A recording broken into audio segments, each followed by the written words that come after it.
Olá, bom dia, boa tarde, boa noite. Meu nome é Caco Rocha. É, Quando Jesus voltará? Quando se dará esse evento? Quando acontecerá? Na verdade, nós não sabemos. Eu não sei, você não sabe, ninguém sabe.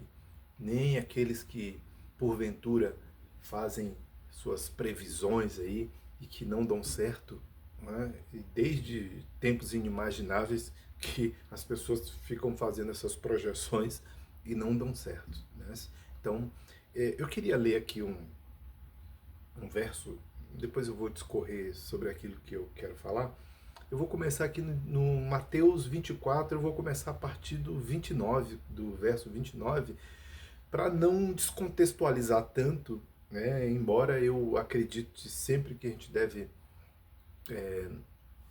ler o capítulo inteiro, é complicado, mas vamos lá. Imediatamente após a tribulação daqueles dias, o sol escurecerá e a lua não dará sua luz. As estrelas cairão do céu e os poderes celestiais serão abalados.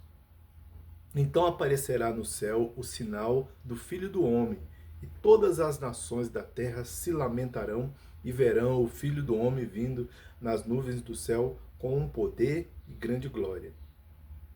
E ele enviará os seus anjos com um grande som de trombeta, e estes reunirão os seus eleitos dos quatro ventos, de uma a outra extremidade dos céus. Aprendam a lição da figueira.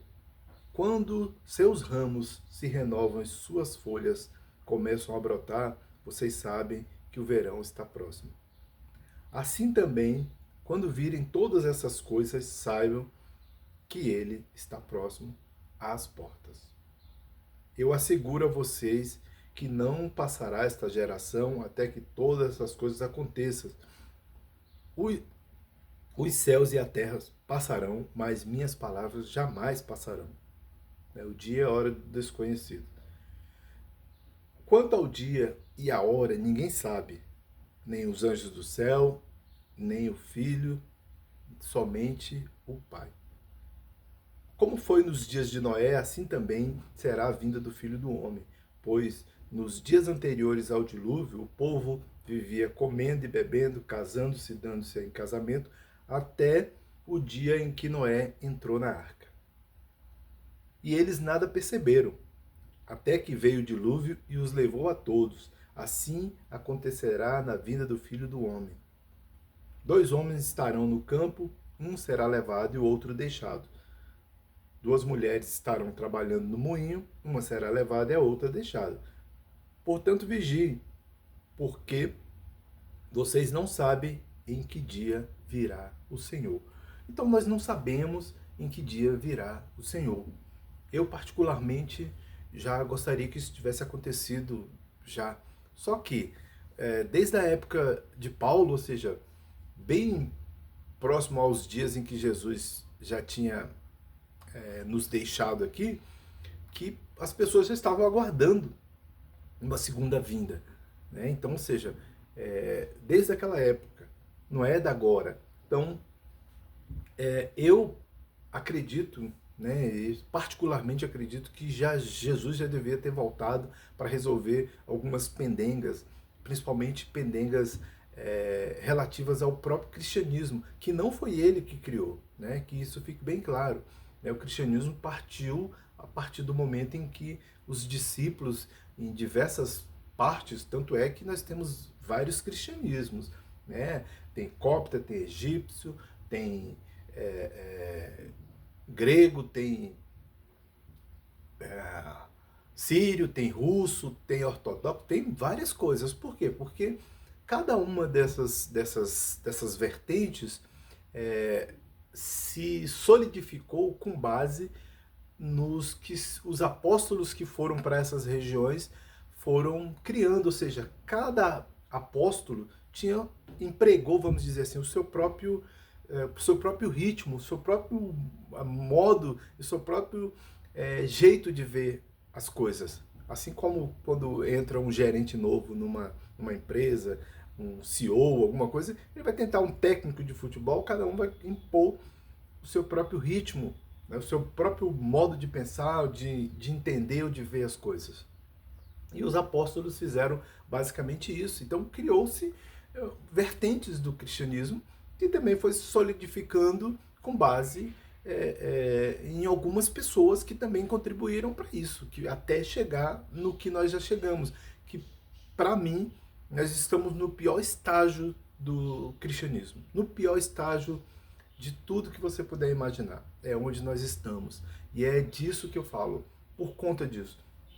Então eu pergunto, quem vai nos ajudar, quem vai nos salvar dessas próprias pessoas? Nós precisamos, o cristianismo, na verdade, precisa se refazer.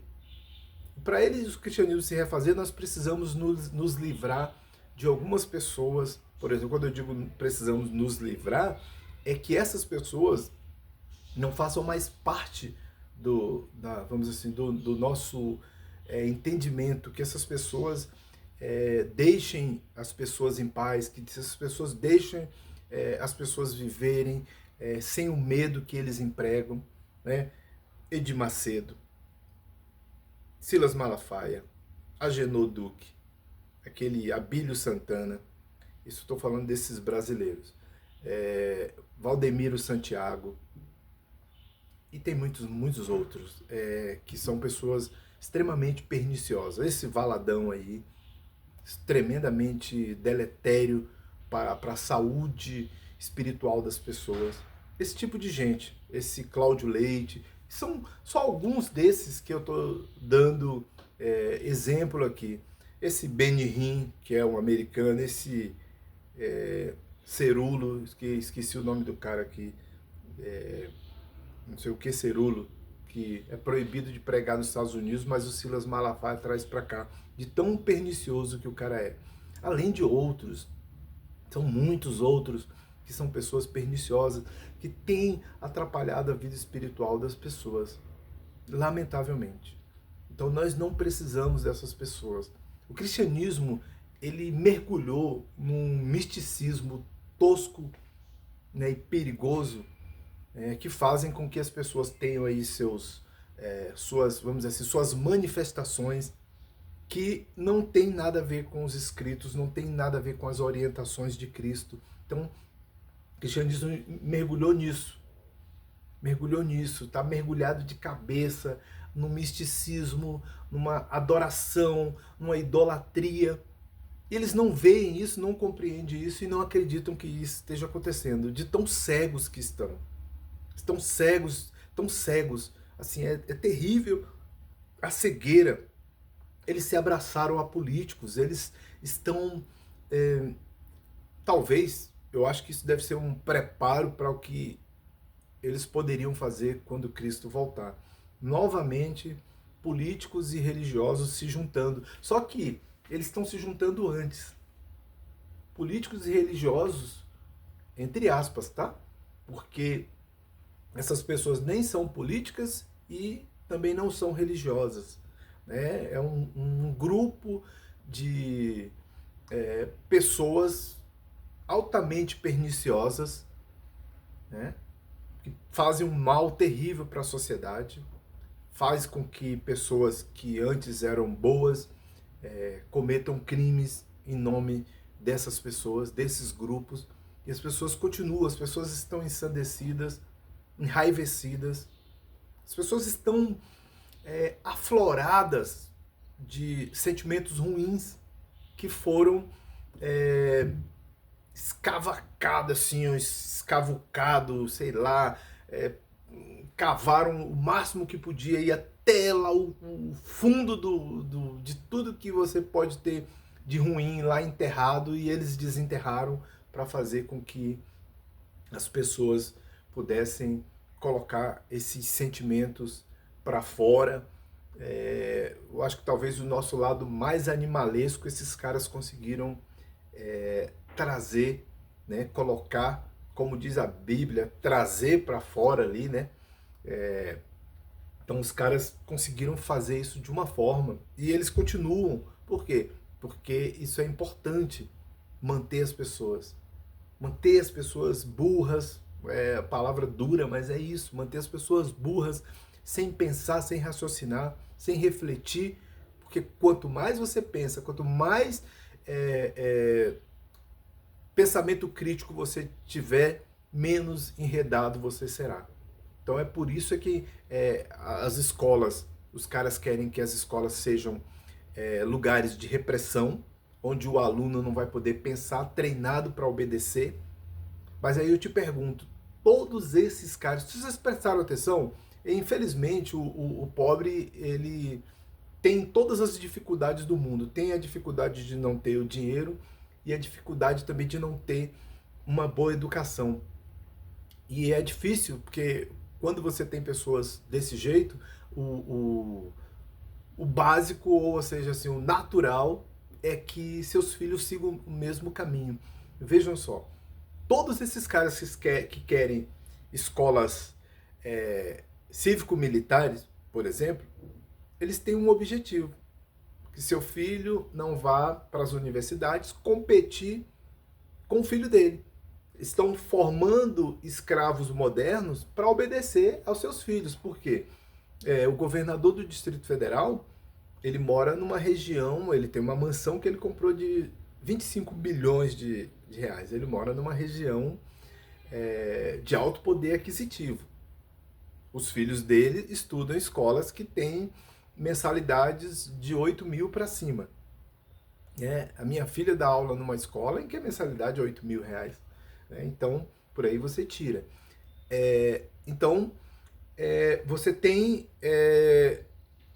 por exemplo, vamos dizer, aquele Ratinho Júnior lá, que é filho do Ratinho, né, que é bilionário, o pai é bilionário, ele, consequentemente, é bilionário. O filho dele não estuda numa escola particular,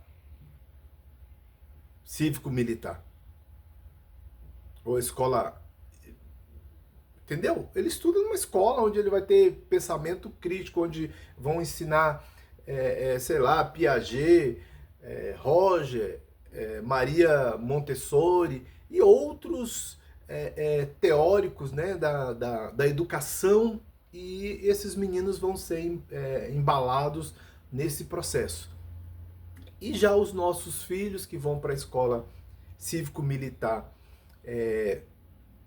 pública, eles vão ser treinados para obedecer, para ser servos desses meninos que estudam nessas escolas. Nenhum filho desses caras que querem escola cívico-militar lá nos bairros ou na favela, nenhum dos filhos estudam nessas escolas, estudam em escolas particulares com mensalidades nesse patamar, daí para mais. Então nós estamos em momentos muito críticos. Nós estamos em momentos muito críticos e que as pessoas não conseguem compreender. Então, quanto mais servis nós formos, ou o povo for, quanto mais obediente, obedece o pastor, obedece o político, obedece a polícia, então é só para obedecer. Você não pode refletir, você não pode pensar, porque isso é um crime. Então toda forma de pensar, toda forma de trazer uma luz, ou conhecimento ou entendimento para as pessoas mais pobres é um absurdo. Eles não permitem. Isso tem se tornado vamos dizer, uma máxima em todo mundo. E nós não estamos reagindo, nós estamos permitindo com que essas coisas aconteçam. E elas estão acontecendo. Então, eu acredito que é só mesmo, assim, talvez a vinda de um Salvador todo-poderoso dos céus que poderia mudar esse quadro. Do contrário, nós estamos fadados ao fracasso, porque nós não reagimos, não estamos mostrando que seremos capazes de ter em nossas vidas, ou ter as nossas vidas sob nosso controle, lamentavelmente. E é uma pena, assim, acho que meu coração chora, sofre, e na verdade nos últimos dias eu tenho sofrido. Até gravei um vídeo, falei que não estava muito bem, e eu realmente não estou muito bem, E tem coisas que, infelizmente, são perigosas assim pro coração, né? E eu acho que eu acabei deixando com que algumas coisas atingissem meu coração assim com mais força, né? Mas é isso. Valeu, muito obrigado, até uma próxima.